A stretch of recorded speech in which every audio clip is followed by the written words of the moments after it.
Hi everyone. I'm just following up on a post that I did a few weeks ago all about assumptions mapping. I had a couple of questions on it, and I just thought the easiest way of addressing them was through actually talking through an example of how to do an assumptions map. So that's what I'm going to do over the next few minutes. So I'll just share my screen, and then I'll talk through kind of how to run a session, but also why you want to do it and what you should do next as well. So firstly, this is a bit about the context. So this is the Venn diagram some people call the kind of innovation sweet spot. And really it's recognizing that when we have an idea, it is purely a set of assumptions. And it tries to kind of boil those down into three categories. So desirability, that simply means do customers or supporters want it? Feasibility, can we actually do it and deliver it, or can we get a partner to deliver it with us? And viability. So this is the strategic question, really. Should we do it? And if it's a fundraising product, will it generate profit? So this is building on the post that I posted a few weeks ago. So really, the first step that you want to do is get all your key stakeholders together, and that's everyone from your fundraisers, marketing people, social media, also data protection, legal, compliance, anyone who you think will have potentially a big role in delivering the product. And what you want to do is ask them to capture key assumptions based on these three categories. So desirability, feasibility, and viability. So depending on what your product idea is, I'd recommend having some prompt questions ready for them to answer, and then really capture their assumptions or first thoughts on what we know or what their key assumptions are about these three aspects of the idea.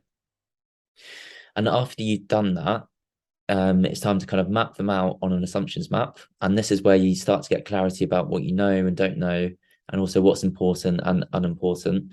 And the idea is that you'll be left with one quadrant of post-its or whatever tool you're using to take forward those key assumptions that you want to kind of test in the next step of the process.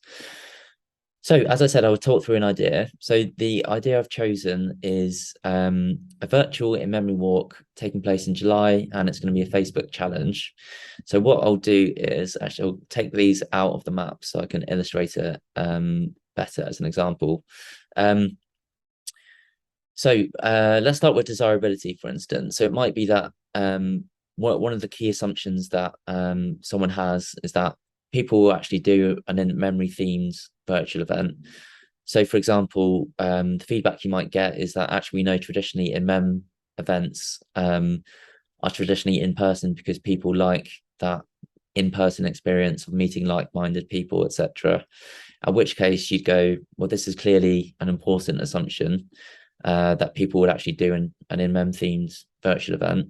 And after your discussion, you might go, actually, we don't know this. So we haven't done a survey on it. We haven't asked our customers about it, supporters about it. So this is actually a top right one. So the next one is supporters will want to take part in an in-memory event just 2 months after our flagship event. So that again, this I use this example to illustrate that these assumptions are going to be very specific to your charity. But if there was a big flagship event, for example, in May, you might go, okay, that's potentially a bit of a risk. So this is an important assumption. And it might be that we go, we haven't tested anything in July before, just a couple of months after this flagship event. So again, this is important and it's also unknown. But it might be you have a bit more evidence of this one, so it might go slightly lower down. Cool. So moving on to feasibility. Um, so one of the key assumptions that you might get is that we have resource to manage an online community. So we know that's a key aspect of Facebook challenges.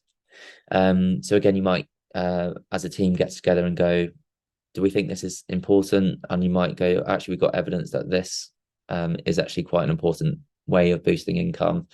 But then with your social media and the person in the room, they might go, well, we've actually got a bit of a gap in our diary for July. So at the moment, we've got resource to do it. So in which case you go, okay, this is important.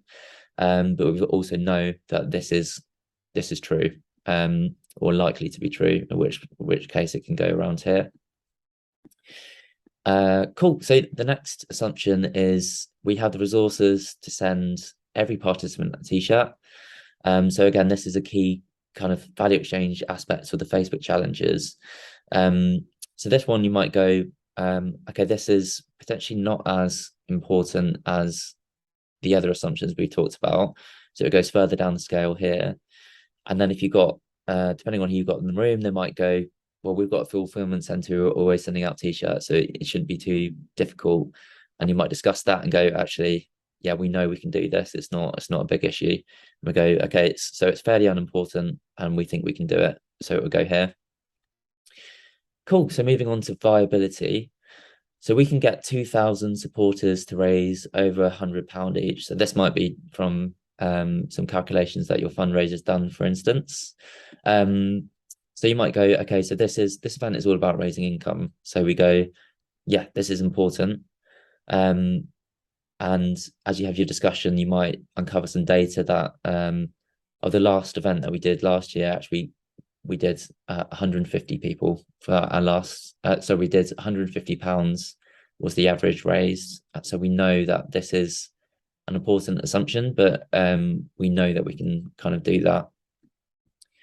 Cool. The next one is we can keep our costs low on Facebook for it to be viable and get a solid return on investment.